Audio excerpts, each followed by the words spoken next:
कल ये आईपीओ खुलने वाला है और इसका नाम है मैक्रोटेक डेवलपर्स।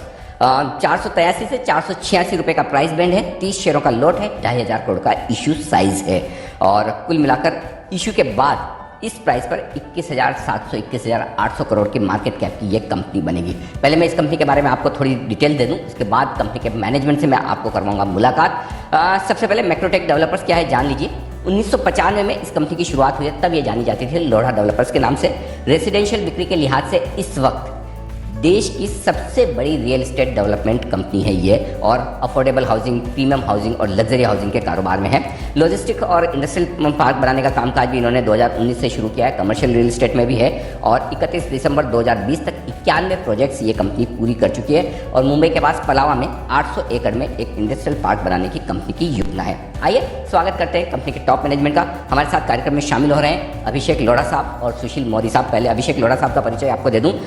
एमडी और सीईओ है कंपनी के, 41 साल की उम्र में और 2016 से कंपनी के एमडी पद पर वो नियुक्त है। जॉर्जिया इंस्टीट्यूट ऑफ टेक्नोलॉजी से उन्होंने साइंस में मास्टर्स की डिग्री की है और साथ ही 19-20 सालों का उनका कंस्ट्रक्शन और रियल एस्टेट लाइन का गहरा अनुभव है और मैक्रोटेक की कमान संभालने से पहले वो मैकेंजी जैसी दिग्गज अंतर्राष्ट्रीय फर्म्स में भी काम कर चुके हैं। और साथ ही सुशील मोदी साहब भी हैं जो कंपनी के सीएफओ हैं, जून 2020 से कंपनी के साथ में हैं। सारी डिग्रियाँ जो एक सीएफओ के पास होनी चाहिए वो सारी उनके पास हैं।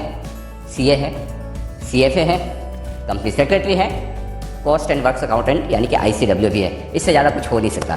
मर्जर्स और एक्विजिशन का गहरा अनुभव है मोदी साहब को और इससे पहले GMR ग्रुप में रह चुके हैं, आदित्य बिरला ग्रुप में रह चुके हैं, JSW स्टील के साथ बड़े बड़े दिग्गज कॉर्पोरेट हाउसेज में वो काम कर चुके हैं। आप दोनों का एक बहुत बहुत स्वागत है। लोढ़ा साहब, शुरुआत आपके साथ करना चाहता हूँ। 2009 से आप कोशिश कर रहे हैं IPO लाने की, फाइनली अब आपका IPO कल बाजार में हिट करने जा रहा है। पहले तो आपकी इमोशंस फीलिंग बताइए कि फाइनली 11-12 साल के लंबे इंतजार के बाद आपका IPO बाजार में उतर रहा है। आपके साथ जी बिजनेस के सभी व्यूअर्स के साथ होने का आज बहुत अच्छा अवसर है। धन्यवाद।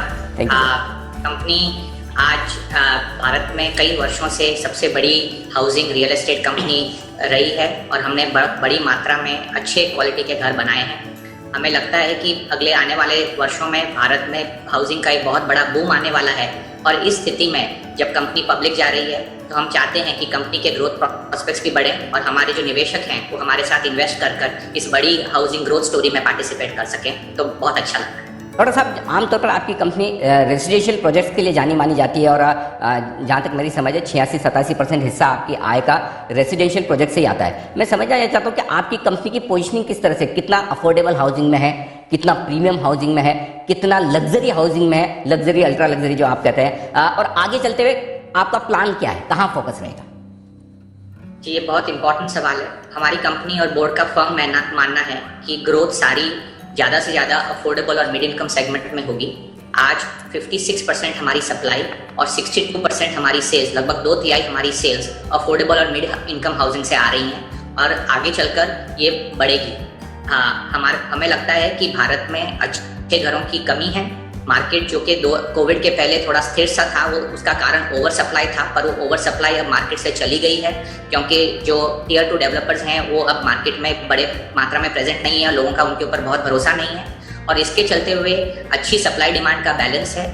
हाउसिंग के प्राइसेस धीरे धीरे आगे चलकर बढ़ेंगे और उसके साथ साथ में लोगों की खरीदने की शक्ति बढ़ गई है। अफोर्डेबिलिटी बहुत ही अच्छी दरों पर है और इसके चलते हुए वॉल्यूम की बड़ी ग्रोथ होने वाली है, स्पेशली अफोर्डेबल और मिड इनकम सेगमेंट में। तो हमारी कंपनी जबकि आज ऑलरेडी 2/3 अफोर्डेबल और मिड इनकम सेगमेंट में है, आगे चलकर इससे भी ज़्यादा अफोर्डेबल और मिड इनकम पर फोकस करेगी। जरूर। तो अफोर्डेबल और मिडिल इनकम ग्रुप को सस्ते मकान मिल पाए, इस पर फोकस रहेगा। कंजम्पशन और कंज्यूमर्स का इंटरेस्ट वहीं पर ज्यादा है। मोदी साहब, आपसे कंपनी के फाइनेंशियल्स पर कुछ राय लेना चाहूँगा। रेवेन्यू के आंकड़े में देख रहा था, उतने इंप्रेसिव मजबूत नजर नहीं आ रहे, ग्रोथ नहीं दिख रही। क्या रियल एस्टेट सेक्टर के हालात का असर है